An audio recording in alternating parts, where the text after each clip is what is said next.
જય શ્રી કૃષ્ણ.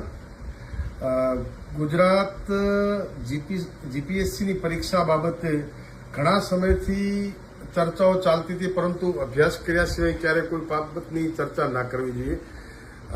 હસમુખ પટેલ એના જે વિધિવત રીતે જીપીએસસીની પરીક્ષાઓ લે છે, બંધારણીય હોદ્દા ઉપર બેઠા, પરંતુ મારી દ્રષ્ટિએ હસમુખ પટેલ નામ કેવું એ પણ મને દુઃખ લાગે છે.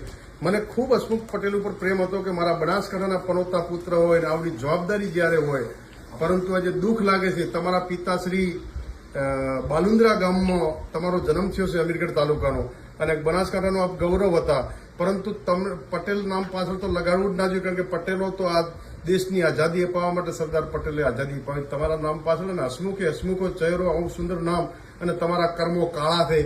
હસમુખ નહીં પણ કાળમુખ નામ તમારું રાખવું જોઈએ. કે તમે અગાઉ પણ બનાસકાંઠાના એક ચૌધરી યુવાનની પરીક્ષામાં લેખિતમાં જેના માર્ક્સ ફૂલ હતા, છતાં ઇન્ટરવ્યુમાં આપે કાપી, એ જ દીકરો યુપીએસસીની પરીક્ષા ચૌધરી યુવાન અગાઉ પાસ કરી.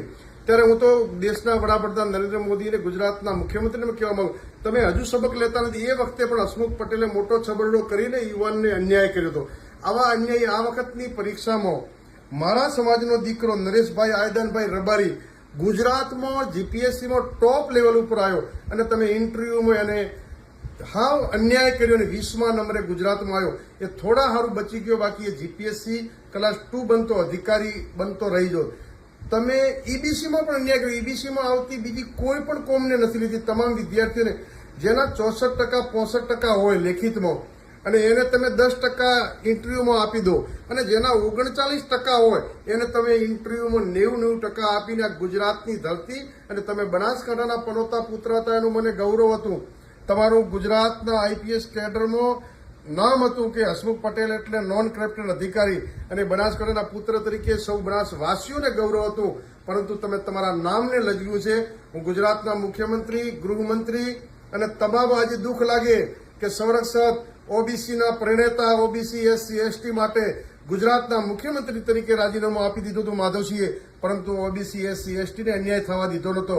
આજે જ્યારે ઓબીસી એસસી એસટી સમાજો હોય કે ઈબીસીના તમામ સમાજ, તમે જાતિવાદનું ઝેર ફેલાવીને આજે દીકરાઓ પોતાના ઉજ્જવળ ભવિષ્ય માટે જીપીએસસીની પરીક્ષા આપતા હોય, અને તમે એને તમારા પાપના ઘડાઓ તમે અન્યાય કરો. તમે કરપ્શન નથી કરતા, તો તમે જેના 64-65% હોય એને તમે ઇન્ટરવ્યુમાં 10% 15% આપીને અન્યાય કરી રહ્યા છો, અને જેને 39% હોય 40% એને તમે ઇન્ટરવ્યુમાં 90% આપો. માત્ર ને માત્ર એક જ વ્યક્તિઓને આવું અન્યાયકારી વલણ તમે બંધારણીય હોદ્દા પર બેહીને કરી રહ્યા છો. ત્યારે ગુજરાત સરકારના માનનીય મુખ્યમંત્રી શ્રી, માનનીય ડેપ્યુટી મુખ્યમંત્રી શ્રી હર્ષભાઈ સંઘવીને વિનંતી કરું છું કે તમામ સમાજોને અન્યાય થઈ રહ્યો છે, અને આ હસમુખભાઈ જે જાતિવાદનો ઝેર ફેલાવીને ગુજરાતની ધરતીને કલંકિત કરવાનું કામ કર્યા છે, તાત્કાલિક એમને આ બંધારણીય હોદ્દા ઉપરથી નહીં હટાવવામાં આવે તો ગુજરાતના તમામ સમાજો સડકથી સંસદ સુધી જ્યાં લડવું પડે ત્યાં લડશે. પરંતુ આ તમામ દીકરાઓ જ્યારે પરીક્ષા આપતા હોય અને એમના જિંદગીના અરમાનો રોળી દેવાનું જે પાપ કરી રહ્યા છો, એનો મતલબ તો તમે જેને 40% વાળાને 39% વાળાને 90 ઇન્ટરવ્યુમાં આપો છો 90 ગુણ, એનો મતલબ તમે કરપ્શન કોઈ દ્રષ્ટિએ કરતા હશો તો જ આ રીતે 90 ગુણ આપતા હો. બાકી જે લેખિતમાં ફર્સ્ટ નંબરે હોય અમારો દીકરો આયદનજીનો દીકરો ભાઈ નરેશ, અને નરેશને તમે આખા ગુજરાતમાં લેખિત પરીક્ષામાં ફર્સ્ટ હોય અને ઇન્ટરવ્યુના માર્કસમાં તમે કાપી અને તમામ સમાજોનું અપમાન કર્યા છો. ગુજરાત સરકાર અને માનનીય મોદીજી તાત્કાલિક પગલાં લઈ અને આ બંધારણીય હોદ્દા ઉપરથી હસમુખભાઈને હટાવે. એમનું નામ પણ હસમુખ નહીં કાળમુખ રાખવું જોઈએ.